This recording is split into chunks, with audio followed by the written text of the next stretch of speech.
الحمد لله نحمده ونستعينه ونستغفره ونؤمن به ونتوكل عليه ونعوذ بالله من شرور أنفسنا ومن سيئات أعمالنا من يهده الله فلا مضل له ومن يضلله فلا هادي له ونشهد أن لا إله إلا الله وحده لا شريك له ونشهد أن سيدنا ومولانا محمدا عبده ورسوله أما بعد جمعیت علماء صوبہ دہلی کے صدر مولانا مسلم صاحب، جنرل سیکریٹری مفتی عبدالرازق صاحب، اسٹیج پر بیٹھے ہوئے جمعیت علماء کے دوسرے عہدیدار اور جلسے میں شریک جمعیت علماء کے ورکرز، یہ بڑی خوشی کی بات ہے کہ آج ان حالات میں جہاں ملک ایک عجیب و غریب صورتحال کا شکار ہے، اس وقت میں جمعیت علماء دہلی نے تحفظ امن کانفرنس کی ہے اور آپ حضرات کو وہاں جمع کیا ہے۔ امن ایک ایسی چیز ہے جس کے بغیر دنیا میں چین و سکون نہیں ہو سکتا، عزت و آبرو محفوظ نہیں ہو سکتی، کاروبار روٹی روزی کا بھی ممکن نہیں ہے، اس لیے کہ امن نہیں ہے۔ امن آج سے نہیں، ہزار سال سے امن کی نوعیت یہی ہے کہ وہ ہر خیر، بود و باش، رہن سہن، آبادی کی بقا کے لیے امن اولین شرط ہے، اور قرآن کے اندر اس سے ہدایت ملتی ہے۔ مکہ معظمہ میں کوئی آبادی نہیں تھی، مکہ معظمہ تو ایک پہاڑوں کے درمیان میں بالکل بے آباد جگہ تھی۔ اللہ نے حضرت ابراہیم علیہ نبینا علیہ الصلوۃ والتسلیم کو حکم دیا کہ جاؤ وہاں فلاں جگہ پر جہاں پہلے اللہ کا گھر تھا طوفان نوح کے اندر، اس کی بنیاد باقی تھی، در و دیوار ختم ہو چکے تھے، وہاں جاؤ اور جا کر اپنے بچے اسماعیل کو، جو بالکل چھوٹا سا بچہ ہے، اور اس کی ماں کو وہاں چھوڑ دو۔ حضرت ابراہیم علیہ نبینا علیہ الصلوۃ والتسلیم نبی ہیں، ابو الانبیاء ہیں، وہ اللہ کے حکم کی اطاعت میں لے کر چلے، اور وہاں جہاں نہ پانی ہے، نہ کھانے کی کوئی چیز ہے، خشک پہاڑ ہے، درمیان میں کھٹورے کی جگہ ایک جگہ ہے، وہاں چھوڑ دیا، اور چھوڑ کر بڑے میاں پیچھے واپس چلے گئے۔ ماں بچے کی دوڑ رہی، کس پر چھوڑ کے جا رہے ہو؟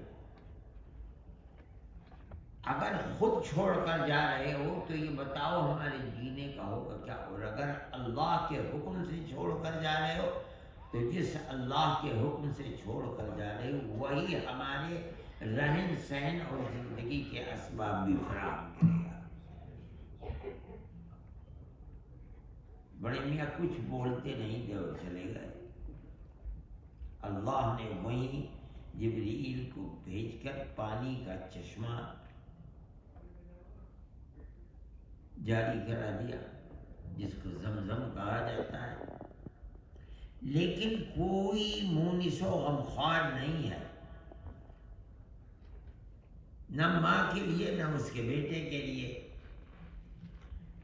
یہ کہتے ہیں کہ یمن کا ایک قافلہ ادھر سے گزر رہا تھا، کسی کا اونٹ غائب ہو گیا، وہ اونٹ کو دیکھنے کے لیے کسی پہاڑ پر چڑھا تو اس نے یہ دیکھا کہ ایک جگہ پرند اوپر سے نیچے اتر رہے ہیں، یہ علامت تھی اس بات کی کہ پانی ہے یہاں۔ چنانچہ وہ اپنا اونٹ تو بھول گیا، وہاں آیا تو دیکھا عجیب و غریب ماجرا ہے، ایک عورت ہے اور اس کا ایک بچہ، کوئی آدم یا آدم زاد اور نہیں ہے۔ وہ گیا اپنے قبیلے والوں کو بلا کر کے لایا جو ادھر ادھر کہیں ٹھہرے ہوئے تھے، اور انہوں نے دیکھا تو یہ کہا کہ ہم یہاں رہنا چاہتے ہیں، ہمیں اجازت دیں۔ تو ماں نے یہ کہا کہ اجازت ہے مگر اس پانی کے اوپر ہمارا تسلط و اختیار ہوگا۔ پانی تو بہت بڑی نعمت تھی اور بہترین پانی، صاف ستھرا پانی، وہ اس کے لیے تیار ہو گئے اور وہاں رہنے لگے۔ یہ ہے وہ چیز، ربنا انی اسکنت من ذریتی بواد غیر ذی زرع عند بیتک المحرم۔ اے اللہ، ایک ایسی وادی جہاں کوئی چیز پیدا نہیں ہوتی، آپ کا گھر ہے، میں نے اس کے پاس اپنی اولاد کو چھوڑ دیا ہے، لیکن یہ جو شہر بن گیا ہے اس کے لیے دعا حضرت ابراہیم نے کیا کی، یہ بیان دیکھنے کی ہے۔ حضرت ابراہیم قرآن میں دعا فرماتے ہیں رب اجعل ھذا البلد آمنا، اے اللہ اس شہر کو امن والا شہر بنا۔ امن کی حیثیت کیا ہے؟ نہ ٹیلی فون ہے، نہ ٹی وی چینل ہے، نہ کوئی مہذب یہ کہا جائے کہ بھئی بہت بڑے علم والے اور بہت لوگ تھے یہاں۔ کون لوگ ہیں؟ یمن کے لوگ ہیں جو اصل میں یمن کے ہیں، آ کر کے رہ گئے اور یہ شہر آباد ہے۔ اللہ کا نبی دعا کر رہا ہے کہ اے اللہ اس شہر کو امن والا شہر، یہ امن کی حیثیت۔ کیوں؟ اس لیے کہ امن نہیں ہوگا تو یہ آباد نہیں ہو سکتا۔ قرآن کیا ہے؟ وَاجْعَلْ أَفْئِدَةً مِّنَ النَّاسِ تَهْوِي إِلَيْهِمْ، اے اللہ دنیا کے لوگوں کے دلوں کو اس کی طرف مائل فرما دیجیے۔ وہاں کچھ بھی نہیں ہے، مائل ہوگا دنیا آئے گی، رہے گی کیسے؟ بنیادی شرط ہے امن۔ وَارْزُقْهُم مِّنَ الثَّمَرَاتِ، اے اللہ انہیں پھلوں کا رزق دیجئے، نہ پانی نہ زمین جہاں رزق پیدا ہو سکے، پہاڑ اور بالکل سوکھے پاک کہاں سے رزق دیجئے؟ کیسے آئے گا؟ اگر امن ہوگا تو آئے گا، امن نہیں ہوگا نہیں آئے گا۔ اللہ نے امن دیا، ایسا امن جو دنیا میں اس جگہ کے سوا کہیں وہ امن نہیں ہے، اور نتیجہ اس کا کیا ہے؟ ساری دنیا سے پھل، من الثمرات فرمایا، پھل، ساری دنیا کی چیزیں کھینچی ہوئی اس بلد مقدس اور اس کے قرب و جوار میں آنے لگی۔ یہ اس وقت دعا تھی، کتنے ہزار سال پہلے دعا تھی، کوئی دنیا میں نہیں جانتا، اور آج تک اسی طریقے سے بلد مقدس امن کا، کس طرح کا امن؟ آپ کسی چڑیا اور کبوتر کا شکار نہیں کر سکتے، کسی چیز کو مار نہیں سکتے، کیوں؟ اس لیے کہ امن کا شہر ہے۔ اس وقت سے لے کر آج تک امن کا شہر ہے، ایسا امن کا شہر ہے کہ نہ آدمی آدمی کو، یہاں تک کہ آدمی کسی جانور کا بھی شکار نہیں کر سکتا، اس کو بھی نہیں۔ اور آج اسی طریقے پر آباد ہے وہ شہر مقدس۔ انسان کے لیے بھی امن کا گہوارہ، جانوروں کے لیے بھی امن کا گہوارہ ہے۔ اسی لیے نبی کریم علیہ الصلوۃ والسلام فرماتے ہیں وَلَقَدْ أُوذِيتُ فِي اللَّهِ وَلَا يُؤْذَى اخفت فی اللہ ولا یخاف احد، مجھے اذیت دی گئی حالانکہ کسی کو اذیت نہیں دی جاتی. یہاں سوال پیدا ہوتا ہے، آپ ہی کو اذیت دی گئی، آپ نے اعلاء کلمت اللہ کہا، اللہ اکبر، اللہ کے سوا کوئی معبود نہیں، اللہ سب سے بڑا ہے. آپ سے پہلے بھی انبیاء آئے. قرآن کہتا ہے فریقاً کذبوا فریقاً یقتلون. انبیاء کے ایک طبقے کی تکذیب ہوتی نہیں، ایک طبقے کو بت پرستوں نے قتل کر دیا. انبیاء آپ فرماتے مجھے اذیت دی گئی، کسی کو اذیت نہیں دی. حالانکہ اذیت کا مطلب ہے قتل کیے گئے ہیں. محدثین فرماتے ہیں مطلب یہ ہے کہ مجھے جس جگہ اذیت دی گئی وہ جگہ ایسی تھی کہ کسی چڑیا کو اذیت نہیں دی جا سکتی اور اللہ کے نبی کو اذیت دی گئی. یہ مطلب ہے حدیث کا. یہ بنیادی چیز ہے کہ نہ کوئی گھر بغیر امن کے آباد رہ سکتا ہے، نہ کوئی شہر بغیر امن کے آباد رہ سکتا، نہ کوئی ملک بغیر امن کے آباد رہ سکتا ہے. جمعیت علماء علماء کی جماعت ہے.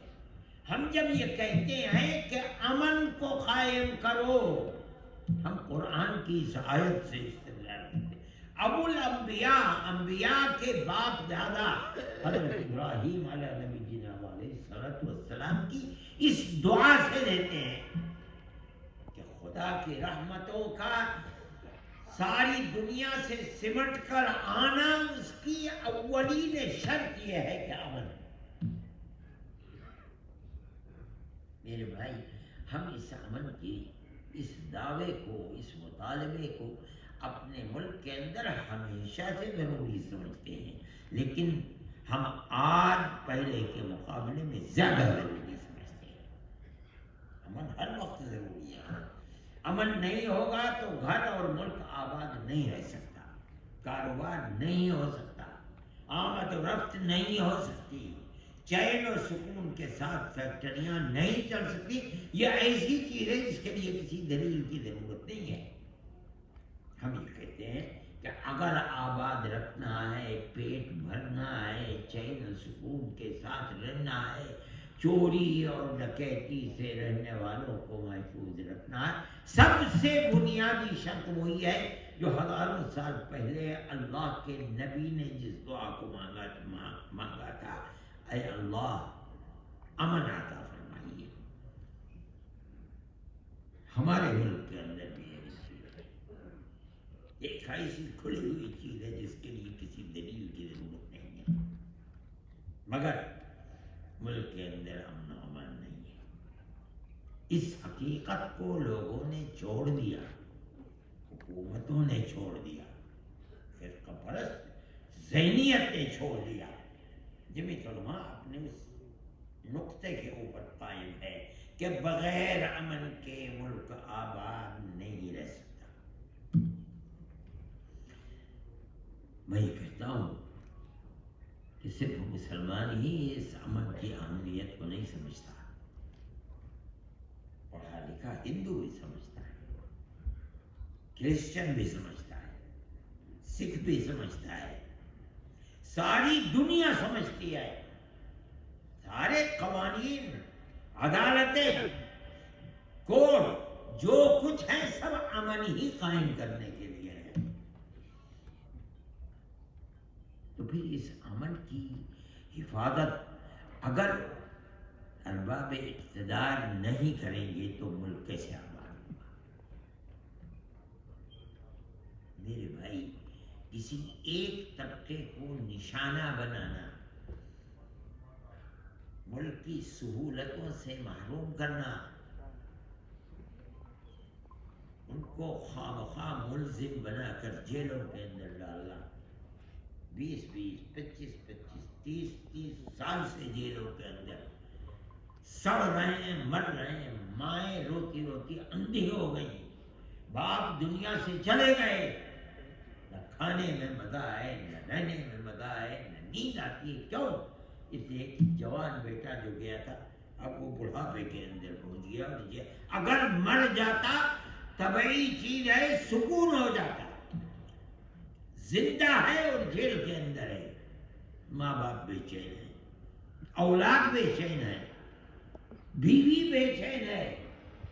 25 30 سال گزر گئے ہیں اور جیلوں کے اندر بند ہے. کسی الزام کا شکار ہے. میں اسے الزام کہتا ہوں. لوگ یہ کہتے ہیں کہ جمعیت علماء قصوروار ہے, وہ مجرم لوگوں کی پناہ گاہ بنی ہوئی ہے. ان کے الیکشن لڑتی ہے, کورٹ کے اندر جاتی ہے. میں کہتا ہوں یہ کہنے والے اندھے ہیں. ملک نے حق دیا ہے کہ جس انسان کے اوپر کوئی الزام ہو اس انسان کو یہ حق دیا ہے لوور کورٹ میں, ہائی کورٹ میں, سپریم کورٹ میں اپنی بپتا کو لے کر کے جائے, وہ کھلا کو اختیار کرے. اگر نہیں ہے کسی کے پاس اپنے دل کی صفائی کرنے کے لیے, زندگی کی صفائی, ہمارے ملک کا دستور یہ بتاتا ہے گورنمنٹ اس کو وکیل دے تاکہ وہ اپنی صفائی کو پیش کر سکے, اور جب یہ فیصلہ کرے گا کہ یہ اپنا اس کا موقف اور اسٹینڈ صحیح ہے یا غلط ہے, اسی کے اوپر اس کو یا بری کیا جائے گا اور یا اس کو سزا دی جائے گی.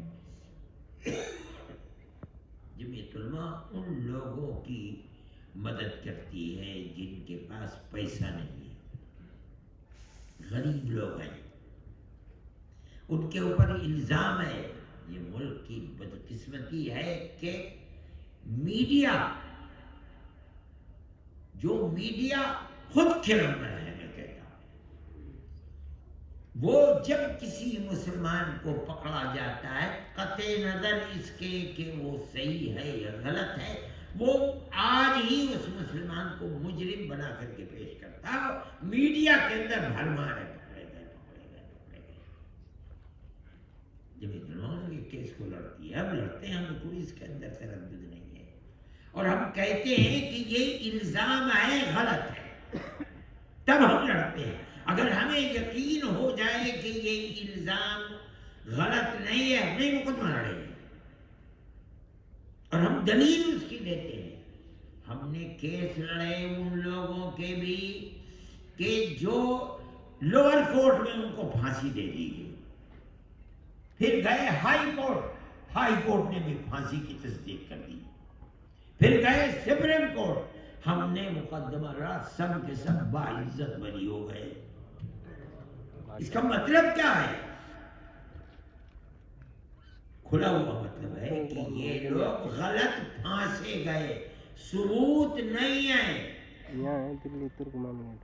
کورٹ کے جن لوگوں نے ان کو پھنسوایا ہے وہ غلط ہے, جو ان کو پھانسی کی سزا دے رہے ہیں سپریم کورٹ کی نظر میں وہ سزا غلط ہے.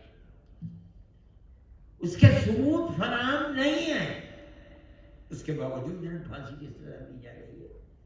سپریم کورٹ کے سامنے یہ ذہن بالکل چیز صاف ہو گئی, انہوں نے سب کو باعزت بری کر دیا. 12 13 14 سال سے جیل میں رہنے والوں کو باعزت بری کیا. یہ دلیل ہے اس بات کی. نہیں رہا جمعیت علماء کہ ہمارے پاس کوئی پیسہ نہیں ہے, اگرچہ یہ لوگ کہتے ہیں کہ انہوں نے حلال کمیٹی بنا رکھی ہے, اس کے پیسے سے یہ دہشت گردوں کی کیس لڑتے ہیں, لہذا اس حلال کمیٹی کے کاروبار کو بند کرو. ہم کہتے ہیں یہ بھی ذہنیت فرقہ پرست ذہنیت ہے. ہمارا تو کاروبار اگر ہے جمعیت علماء کا کہ وہ حلال فیکٹریوں کو حلال ہونے کا دیکھ بھال کر کے سرٹیفکیٹ دیتی ہے, کھلا ہوا کاروبار ہے. ہم اس کا ٹیکس بھی گورنمنٹ کو ادا کرتے ہیں اگر ہے. ہماری جو بمبئی کی یونٹ ہے اس نے اس کاروبار کو کیا, اور وہی ہمارے سینکڑوں مقدمات, سینکڑوں, میں غلط نہیں کہہ رہا ہوں, سینکڑوں مقدمات جو لوور کورٹ, ہائی کورٹ اور سپریم کورٹ میں بڑے بڑے وکیلوں کو 13-13 لاکھ روپے ہم دیتے ہیں. جو مسلمان دیتی ہے کہاں سے دیتی ہے؟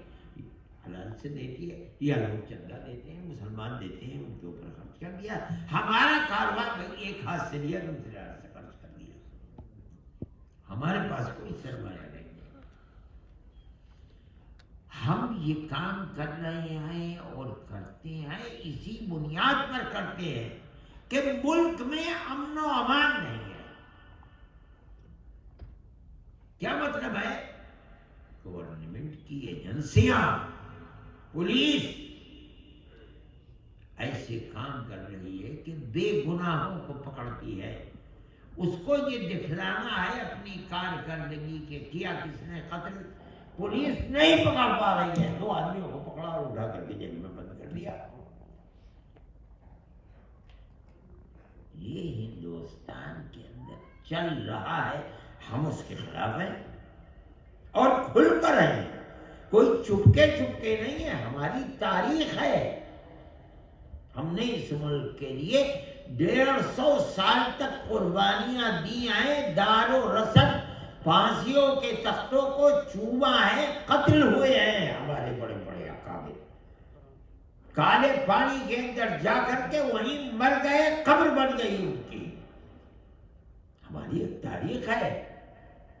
آج وہ لوگ کہ جنہوں نے ایک کوڑی کے برابر ملک کی آزادی میں خدمت نہیں کی، وہ آنکھ دکھلاتے ہیں ان کو جن کی زندگی قوم کی خدمت اور ملک کی خدمت میں.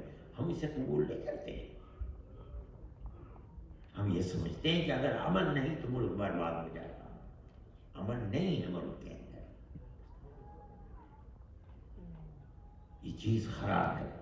آپ دیکھیے، میں آپ سے کہتا ہوں آج تو کوئی بات نہیں ہے. آج ہی پرسوں نرسوں کی بات ہے، کل کی تو بات ہے پرسوں کی. آپ دیکھیے اگر یہاں کوئی آدمی بیٹھا ہے کہ جو کرناٹک میں رہتا ہے، سارا کرناٹک کا الیکشن مسلم دشمنی کے اوپر گورنمنٹ نے لڑا ہے. سارا الیکشن. بڑے بڑے چوٹی کے لوگ ہمارے سر کے اوپر ہیں. ان کا احترام کرتے ہیں، مگر سیاست خراب ہو کہ کوئی چیز. سارے الیکشن میں لگتا تھا کہ مسلمان ملک کو برباد کر رہا ہے، لہذا مسلمان کو کسی طرح کاٹ دو، مار دو، برباد کر دو، اپاہج بنا دو. اور یہ جب ہی ہو سکے گا جب بی جے پی کی سرکار بنے گی. کیا ہے؟ ہمیں ووٹ دو، ہم یکساں سول کوڈ لے کر کے آئیں گے. ہمیں ووٹ دو. ہم کہتے ہیں کہ ٹیپو سلطان چور تھا. ہمیں ووٹ دو. ہمیں مسلمان کے ووٹ کی ضرورت نہیں، ہمیں صرف ہندو کو ووٹ چاہیے. اس کا مطلب یہ ہے کہ ملک کے اندر 2 پارٹیاں بنا دو. ایک طرف ہندو کھڑا ہو جائے، دوسری طرف مسلمان کھڑا ہو جائے. یہ کیا چیز ہے؟ یہ پیار محبت کی چیز تو نہیں ہے. آپ نفرت پیدا کرنا چاہتے ہیں. کیا مطلب؟ کہ ہم مسلمان کو ایک طرف ہندو کو ایک طرف ہندو، ہمیں ووٹ دے، ہمیں مسلمان کے ووٹ کی ضرورت ہے. مگر میں کہتا ہوں، اور میرا کہنا نہیں ہے، ساری دنیا دیکھ رہی ہے اپنی آنکھ سے کہ ہر ہندو اس نفرت کی سیاست کو پسند نہیں کرتا. کانگریس نے یہ اپنے مینیفیسٹو میں دیا کہ ہم بجرنگ دل پر پابندی لگائیں گے، پاپولر فرنٹ کے اوپر پابندی لگائیں گے. مسلمان نے کانگریس کے اس اقدام کو ملک کی سلامتی کے لیے بنیاد سمجھا. صرف مسلمان ہی نہیں، عیسائیوں نے بنیاد سمجھا.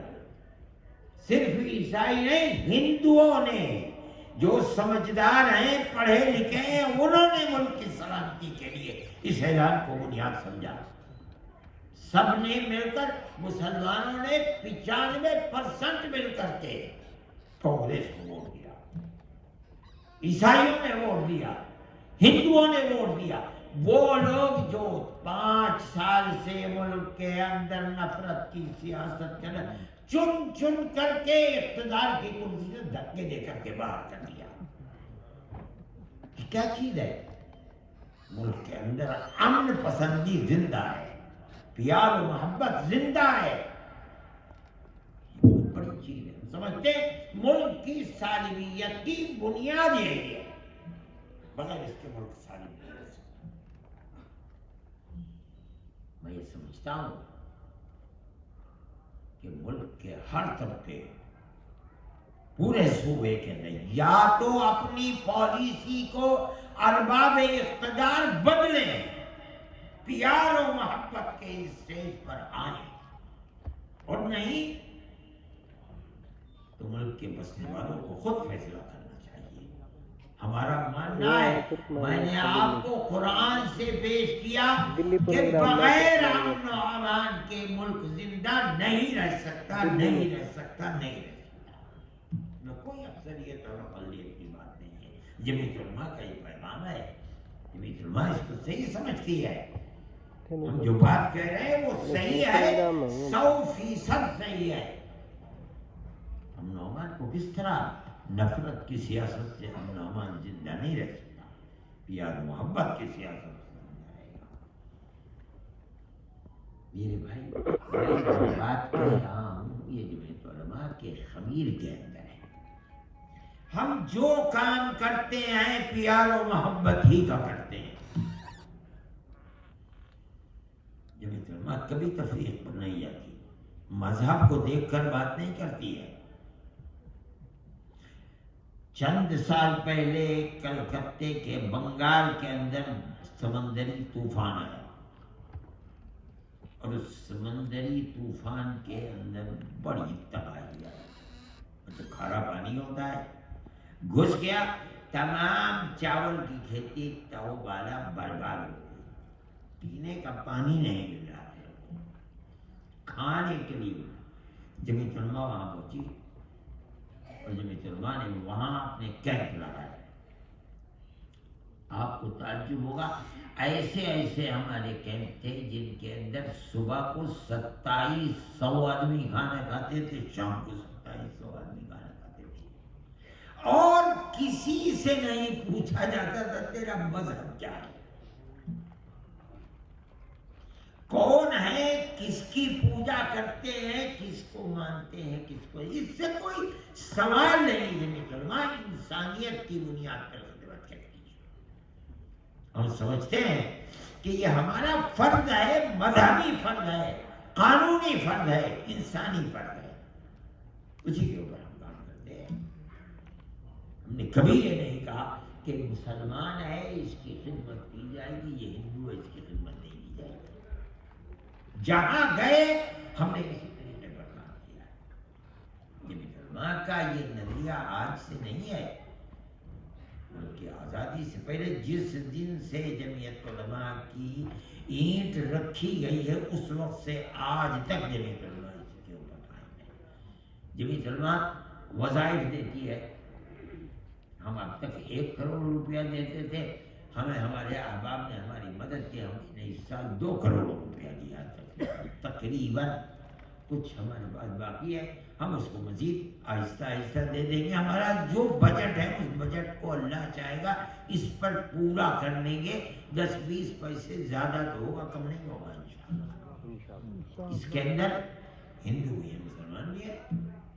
ہماری شرط پر جو آ گیا ہم اس کو امداد کرتے ہیں اس کے پڑھنے کے اندر، اس بنیاد پر کہ اس کا مذہب ہندو ہے، اس کا مذہب مسلمان نہیں ہے، یہ مسلمان ہے. ہم کسی کو کاٹ دیں ہم یہ نہیں کرتے. اور میرے بھائی ہم یہ سمجھتے ہیں کہ ملک کے اندر امن و امان کی صورت سے سوا کوئی اور نہیں ہو سکتی. مگر افسوس ہے کہ جو لوگ کرسی اقتدار کے اوپر ہیں وہ اس اہمیت کو سمجھتے نہیں ہیں. ہم یہ سمجھتے ہیں سمجھنا چاہیے. اگر نہیں سمجھیں گے تو ملک میں امن و امان باقی نہیں رہ سکتا. مار دھاڑ ہوگی، چین و سکون نہیں ہوا، نہ اکثریت کو نہ اقلیت کو۔ میں یہ جانتا ہوں ہزار آدمی ہو سکتا ہے کہ جانے والے لاکھوں ہو جائیں دولت مند، تو ملک کو چھوڑ چھوڑ کر کے دوسرے ملکوں میں جا کر کاروبار کر رہے ہیں، ہندو بھی ہیں مسلمان بھی ہیں، وہ یہ سمجھ رہے ہیں کہ ملک میں امن و امان نہیں ہے، آنے والے دن اور بھی زیادہ خراب ہوں گے، نہ لوگوں کی دولت محفوظ رہ سکے گی، نہ ان کی اولاد محفوظ رہ سکے گی، ان کو اٹھایا جائے گا، وہ ان کے ذہن کے اندر یہ چیز ہے، یہ ضروری نہیں ہے کہ ایسا ہوگا، لیکن خطرہ محسوس کر رہے ہیں اور پیسے وصول کیے جائیں گے۔ بہتر یہی ہے کہ چھوڑ کر کے دبئی میں، ترکی میں، ملیشیا میں، کینیڈا میں، برطانیہ میں، یورپ کے ملکوں میں، جس کو جہاں جگہ ملتی ہے وہاں منتقل ہو جاتا ہے۔ ہمارا ماننا یہ ہے کہ ملک میں امن و امان کو قائم کرنے کے لیے جمعیت علماء کے ساتھ مل کر کے آپ سب حضرات کو کوشش کرنی چاہیے۔ مذہب کو نہ دیکھیے، ارباب سیاست کیا کرتے ہیں چھوڑ دیجیے، وہ جانے ان کا کام جانے، نہ اس پر تنقید کیجیے، اپنا کام کیجیے، پیار و محبت کو پیدا کیجیے۔ آپ کا پڑوسی اگر کوئی ہندو ہے، غریب ہے، پریشان حال ہے، آپ اس کی مدد کو اپنا مذہبی فریضہ سمجھیے۔ اسلام آپ کو اس کی دعوت دیتا ہے، اس کا حکم دیتا ہے۔ رسول اللہ صلی اللہ علیہ وسلم حدیث میں فرماتے ہیں احب للناس ما تحب لنفسک تکن مؤمنا۔ ہر آدمی کے لیے اس چیز کو پسند کر جو تو اپنے لیے پسند کرتا ہے۔ اللہ کا نبی یہ نہیں فرما رہا ہے ہر مسلمان کے لیے اس چیز کو پسند کر جو تو اپنے نہیں، ہر آدمی کے لیے اس کا مذہب کیا ہے، دھرم کیا ہے، کہاں کا رہنا ہے، اس سے کوئی بحث نہیں ہے۔ فرماتے تکن مومنا، کیا مطلب ہے؟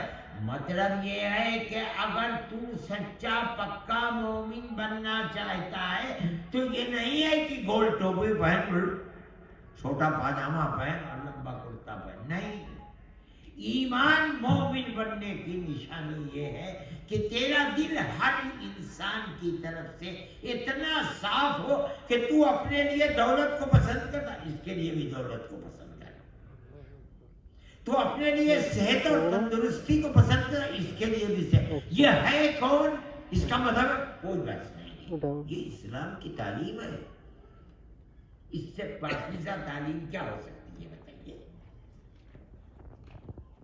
مسلمان کو اس تعلیم کو اپنی زندگی کے اندر اتار کر پیوست کرنا چاہیے، ہر ایک کے ساتھ حسن معاملہ، حسن تعلق، رہن سہن، یہ ہماری پرانی تاریخ تھی۔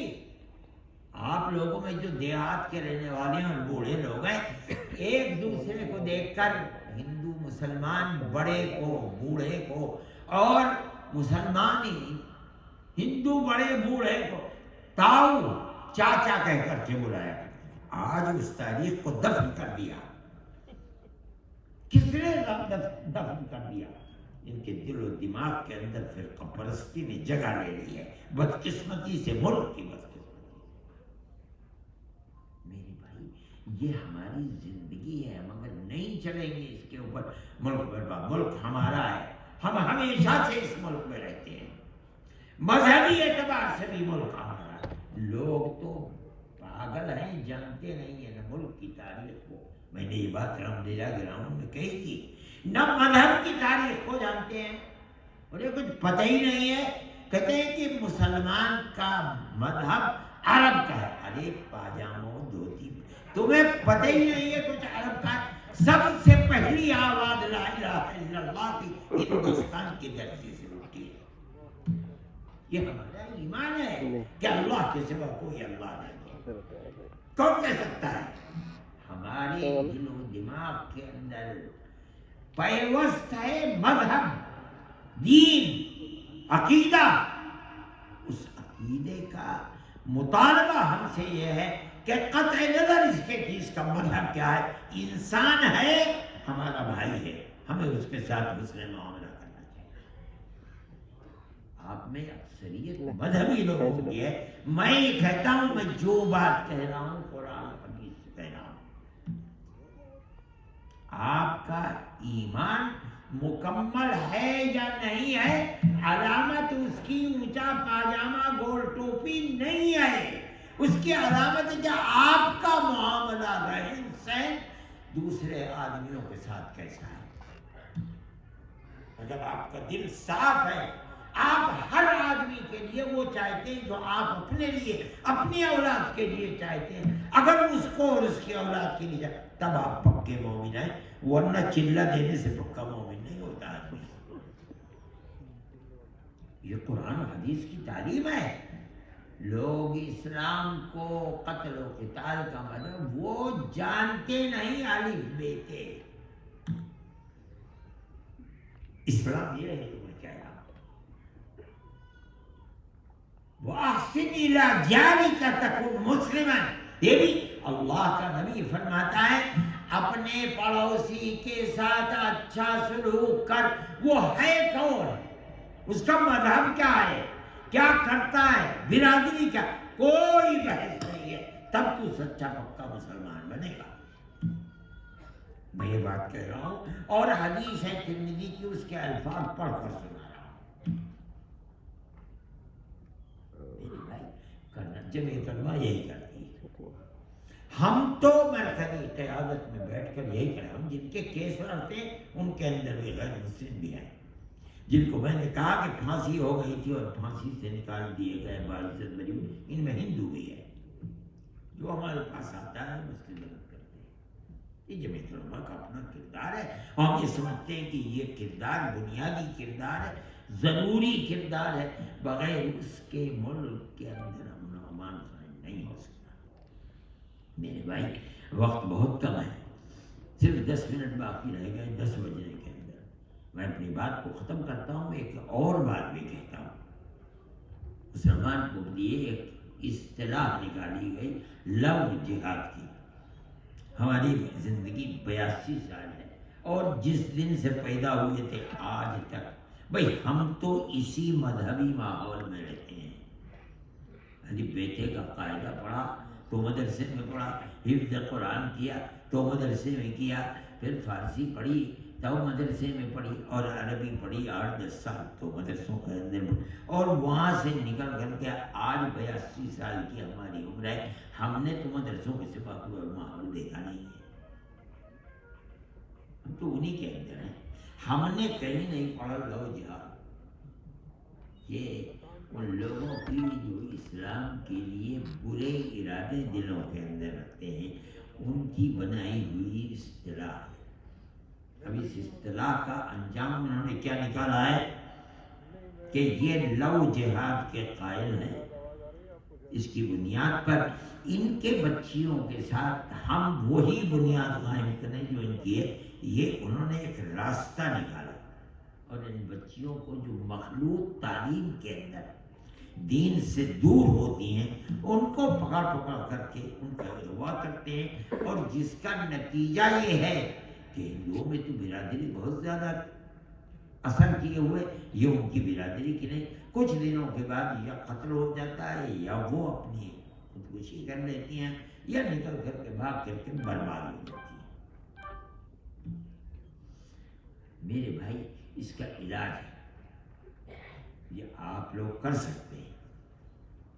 ہر جگہ اللہ نے مسلمان کو اتنی دولت دی ہے، ہر شہر کے اندر گاؤں در گاؤں تو وہ اس طرح کے اسکول قائم کر سکتے ہیں جو صرف لڑکیوں کے اسکول۔ مخلوط تعلیم ہی اس ارتداد کا شکار بنا ہے۔ اگر مخلوط تعلیم نہیں ہوگی تو یہ مسلمان بچیوں کے ارتداد کی صورت ختم ہو جائے گی انشاءاللہ۔ اس لیے میرے بھائی، اس کو اپنا مقصد بنائیے۔ دولت مند لوگوں سے کوئی زمین دے دے، بھائی میری یہ زمین ہے، کچھ پیسے جمع کر لے۔ آج کل 1 لاکھ 2 لاکھ 10 لاکھ کی کوئی حیثیت ہی نہیں ہے۔ جو دولت مند ہے بھائی اپنی شادیوں کے اوپر 50-50 لاکھ خرچ کرتے ہو، 10 لاکھ اس کے اندر خرچ کر دو، اور یہ بہترین کاروبار بھی ہے۔ جمعیت علماء کی یہ تحریک ہے۔ میں ابھی ایک صاحب سے کہہ رہا تھا ہم نے ایک جگہ حاصل کی ہے اور ہم اللہ اگر چاہے گا تو انشاءاللہ ہم وہاں بچیوں کا اسکول بنائیں گے، اور اس کے بعد ہم اس تحریک کو اور آگے بڑھا۔ ہم نے بنایا ہے، تم کیوں نہیں بنا سکتے؟ بناؤ، بچیوں کا اسکول بناؤ، ان کو بالکل بنیادی کچھ کتابیں دین کی بہشتی دیور کے کچھ عنوان لے کر کے اور ان کو پڑھا دو، دین سکھلاؤ، اور اس کے ساتھ ساتھ ان کو 10ویں اور 12ویں تک پڑھاؤ، وہ یہ سمجھے کہ وہ مسلمان ہیں۔ ہمارے خلاف جو فرقہ پرست طاقت نے لو جہاد کی تعبیر کی ہے، جبکہ قرآن و حدیث میں کہیں لو جہاد نہیں ہے ہی نہیں کوئی چیز۔ لو تو عربی کا لفظ ہی نہیں ہے، اردو کا لفظ نہیں ہے، یہ تو انگریزی کا لفظ ہے۔ تم نے بنایا ہے، تم ہی اس کے بدلے کے اندر مسلمان لڑکیوں کو ایک مصیبت میں، یہ فرقہ پرست ذہنیت۔ آپ اگر یہ نہیں کریں گے تو آپ اپنے فرض سے سوگدوش نہیں ہو سکتے۔ جہاں ہیں آپ، جس جگہ ہیں آپ، چھوٹی سی زمین لیجیے اور اس زمین کے اوپر بنائیے کمرے، یہ پوچھ کر کے کہ کون آدمی ہے جاننے والا کتنا بڑا کمرہ ہونا چاہیے، یہ تمام شرائط ہیں اس کی، تب آپ کو اجازت مل پائے گی۔ جو باصلاحیت لڑکیاں ہیں وہ اس کی فیس لیجیے آپ ان کے ماں باپ سے، جن کے اندر صلاحیت نہیں ہے ان کو للہ پڑھائیے، وہ پڑھنا چاہتی ہیں یہاں تک کہ وہ شادی کی عمر کو پہنچ جائیں گی، اس کے بعد وہ شادی ہو جائے گی۔ اپنی بچے اور بچیوں کے لیے ٹیوٹر بننا، کسی دوسرے کو بلا کر کے ٹیوشن کرانا، اگر ماں پڑھی ہوئی ہے وہ خود ٹیوٹر بن سکتی ہے۔ میرے بھائی، جمعیت علماء کی یہ تحریک ہے، آپ کو اسے آگے بڑھانا چاہیے، اور اس ملک کو امن و امان کا گہوارہ بنائیے۔ جو کر سکتے ہیں وہ کیجیے۔ فرقہ پرست طاقتیں کیا کر رہی ہیں چھوڑ دیجیے اس کو، آپ اپنے کردار کو ادا کیجیے۔ میں سمجھتا ہوں کہ جمعیت علماء کی یہ تحریک اگر آپ تحریک کی شکل میں اٹھائیں گے، اگر آپ نے 10 اسکول بھی اس طریقے کے بنائے، میں سمجھتا ہوں کہ آپ کاروبار کامیاب ہو جائے گا۔ مقصد کے اندر مقصد بنا کر کے اس کو آگے بڑھائیے۔ اللہ تعالیٰ آپ کے اس اجتماع کو مبارک فرمائے۔ 10 بج رہے ہیں، 2 منٹ رہ گئے ہیں۔ میں کہتا ہوں، میں مولانا مسلم صاحب کو، مفتی عبدالرازق صاحب کو، تمام اپنے بھائیوں کو مبارکباد دیتا ہوں کہ انہوں نے اس اجتماع کو اس کی بنیاد رکھی۔ میں کہتا ہوں کہ میں تو اپنی عمر کے اس درجے کو پہنچ گیا، خدا جانے کئی دن کی زندگی ہے، لیکن جمعیت علماء انشاءاللہ زندہ رہے گی۔ آپ ہر سال اس طریقے کا اجتماع کیا کریں تاکہ لوگوں کے کان کے اندر جمعیت علماء کا پروگرام کیا ہے وہ پروگرام آگے بڑھے، اور ملک کی سلامتی کے لیے جو پروگرام بنا کر کے کام کرنا جمعیت علماء کی قیادت نے منظور کیا ہے، وہ ملک کی سلامتی کے لیے وہ آگے بڑھ سکے۔ اللہ تعالیٰ ہمیں کامیابی عطا فرمائے، ہمارے ملک کی پرانی تاریخ کو زندہ و جاوید فرمائے، پیار و محبت کی تاریخ کو زندہ و جاوید فرمائے، اور جو لوگ فرقہ پرست ذہنیت اس کو آگ لگانا چاہتی ہے، اللہ اس ذہنیت کی کمر کو توڑ دے اور ملک کو امن و امان کا گہوارہ بنائے۔ وآخر دعوانا ان الحمد للہ رب العالمین۔